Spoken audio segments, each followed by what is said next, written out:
ఎందుకు ఆర్థికంగా అనే దాన్ని మనం ఏదైతే గౌరవ DCM గారు చెప్పిన ప్లాన్ ఏది మన డాక్టర్ గ్రూపులు ఉన్నాయి కదా, మనం మహిళలకే ఇల్లు ఇస్తున్నాం కదా, ఆ మహిళలకు ఇల్లు ఇచ్చేటప్పుడు దాంట్లో ఉన్నది మనం లింకేజ్ చేసి లోన్ చేసేసి మళ్ళీ దాన్ని రీపేబుల్ చేసేచ్చు కదా అనేది మేము కేబినెట్ లో కూర్చున్నప్పుడు DCM గారు అడ్వైజ్ ఇచ్చారు.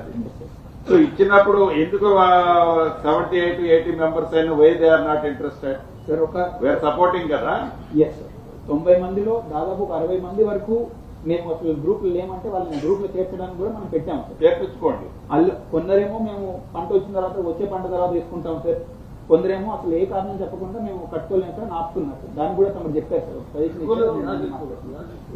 రాష్ట్రపతి సార్ మంత్రి గారు ఇంకొకసారి 2-3 టైమ్స్ ట్రై చేసిన తర్వాత తమరు చెప్తారు సార్. తర్వాత కట్టుకుంటా అంటే ఇటు అటు కాకుండా మేము శాంక్షన్ తీసుకున్నాం, రేపు చెప్పేవాళ్ళు. సో మన కట్ ఆఫ్ డేట్ ఇప్పుడు ఇచ్చి మనం 2 months దాటింది పైలట్ లో. 15 days లో అన్నాను, మీరు యాజర్లీ యాజ్ పాసిబుల్ 10th లోపు కంక్లూజన్ చేయండి. ఫైనాన్షియల్ ప్రాబ్లం ఉంటే సపోర్ట్ చేయండి. ఒకవేళ కట్టుకొని హెల్త్ పరంగా వాళ్ళు ఫిట్నెస్ లేకపోతే మనం ఆ రోజు మీకు ఇన్స్ట్రక్షన్స్ ఇచ్చినట్టు అవుట్ సోర్సెస్ చేసి వాళ్ళ ద్వారానే టైఅప్ చేయండి. ఏది వాళ్ళు కట్టుకోలేని వాళ్ళు ఉంటే.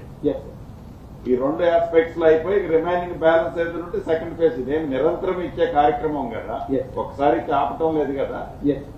అది కూడా డిస్కషన్ కేబినెట్ లో జరిగేది. ఇది ఒకసారి ఏదో ఇచ్చిన షో చేసేది కాదు. ఇది ఎప్పుడు వాళ్ళు కట్టుకుంటున్నారు రెడీగా ఉంటే we will give to them పూరిస్తా అవర్ తమ్ రూల్ కాబట్టి. సో దాన్ని అటు పుష్ చేసుకోండి, పుష్ చేయండి.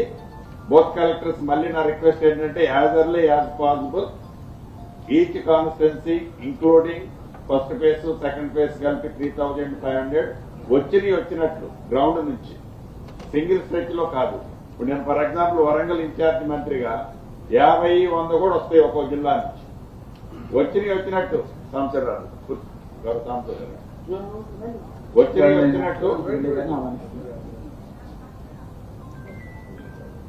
వచ్చినట్టు మీరు గౌరవ ఇన్ఛార్జి మంత్రి గారు పిక్ చేసేసి క్లియర్ చేయించుకోండి. వాళ్ళు కూడా లోకల్ ఎమ్మెల్యేలు వచ్చినట్టు ఆ గ్రామాల్లో ఇచ్చేసి గ్రౌండ్కి వెళ్ళిపోతారు.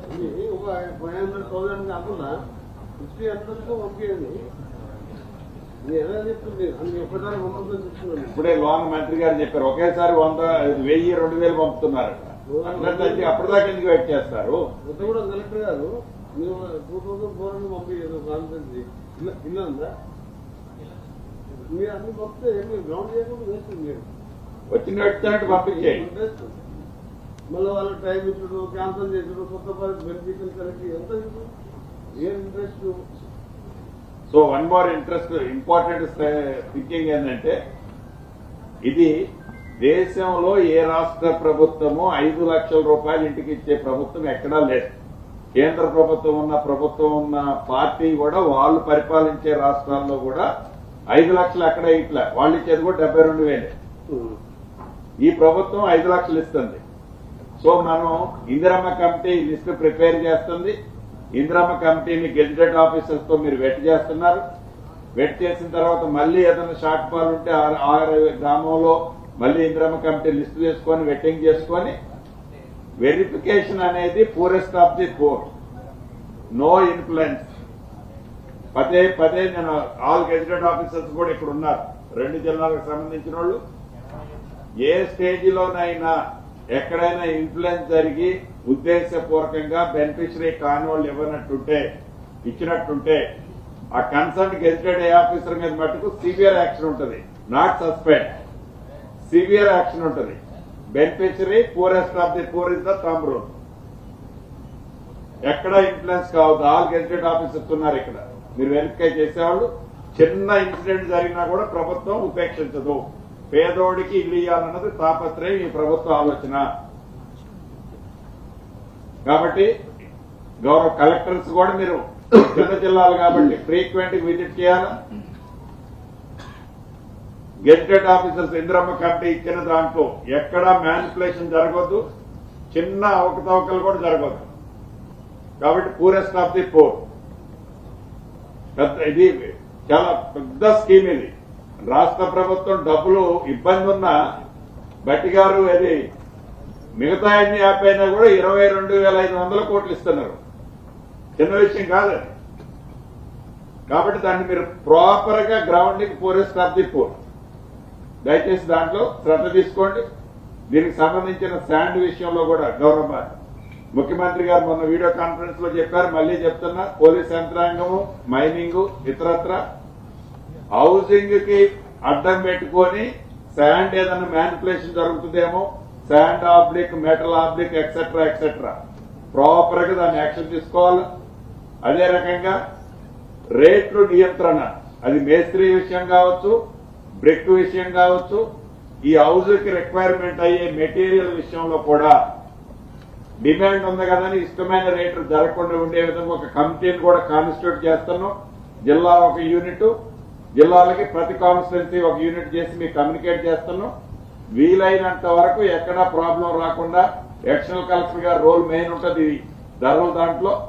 Take care both additional collectors, police also.